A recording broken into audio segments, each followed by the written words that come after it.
মুসলমানদের উৎসব শবে বরাত একটা হিন্দু মসজিদে দেখার জন্য আসলো না। মুসলমানদের উৎসব শবে কদর একটা হিন্দু কোনোদিন চাওয়ার জন্য আসলো না। মুসলমানদের উৎসব রমজান মাসের রোজা একটা হিন্দু কোনোদিন তোমার সাথে সমাজ করার জন্য রাখলো না। একটা হিন্দু কোনোদিন তোমার ঈদের নামাজে আসলো না। একটা হিন্দু কোনোদিন তোমার সাথে জুমার নামাজে অংশগ্রহণ করলো না। তোমাকে দেখার জন্য পর্যন্ত আসলো না।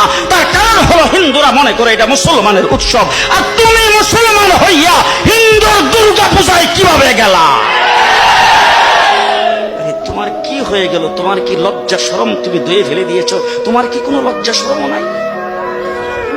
লজ্জা শরম নাই? আবার কি সুন্দর বলতেছ, ধর্ম যার যার উৎসব সবাই।